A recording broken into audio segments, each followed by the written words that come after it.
Okay, Darren Laverty again. So now we're going to talk about the biggest mistakes made by financial educators, number 5. And that is really, I don't think that many financial educators really understand communication properly. Okay, so they rely on written word far too much. And I'll give you an example. I went to a meeting many years ago and I met a pensions manager, and he was a very nice chap, he meant well, and he was very disappointed with the take-up on their pension scheme. He was very disappointed with the contributions that employees were making, and so he didn't feel the company would get a very good return on investment because there wasn't much appreciation there. So we had a little look at how it was communicated to them, and it was pretty poor. So we explained to him that we felt that the communication was the problem. And not understanding communication, he got a bit upset. He leant back and he pulled out a pad of technical information about an inch thick, and he slammed it on the desk. And he said, "I'm sorry, but every single person in this company gets one of these to read."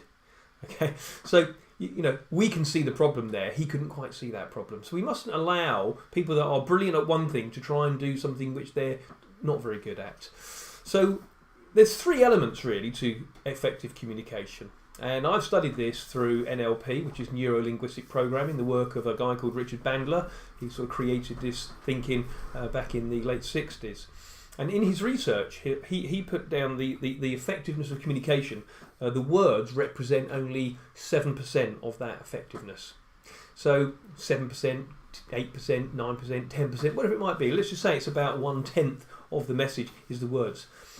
He reckons that 38%, so 38, call it 40%-ish of the communication, the effectiveness is actually the voice qualities. It's the tone, the tempo, the speed, this volume at which we speak those words. So actually, when you look at it like that, you can argue that the actual way we say the words is 5 or 6 times more powerful than the actual words themselves. The other aspect of it, which he reckons is over 50%, he says 55, I don't know how he measures it so precisely, but let's say it's half. That is the physiology. And physiology is the facial expressions, the body language, the gestures that people use. And he reckons that that makes up 50% of the effectiveness of the communication.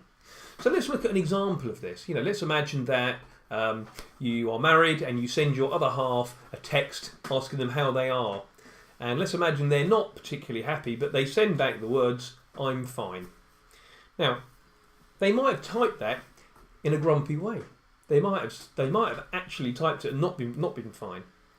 Let's imagine you actually saw them and spoke to them, and that person, while those words "I'm fine" mean "I'm fine," if you imagine you say to that person, "How are you?" and you can see them, and they kind of cross their arms and they look down and they say in a grumpy tone, "I'm fine," then that gives a completely different message. So that's a crazy example really, but that's the power of it. So if we rely on email alone or texting to get messages through, you know, a whole sentence can have a completely different meaning if the person reading it is in a grumpy mood or an unresourceful state or tired.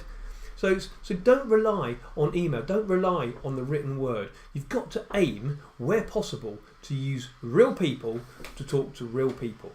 Now, it's not always possible, it's not always practical in every organisation, but I think you've got to try. I mean, look, you know, you're watching me on a video now. This is much easier to get. You can see my face, you can see my hands, you can hear my voice, all those things which make up, you know, 90-ish% of the effectiveness of this communication are all there on this video. It makes it so much easier than trying to read a couple of pages on this subject.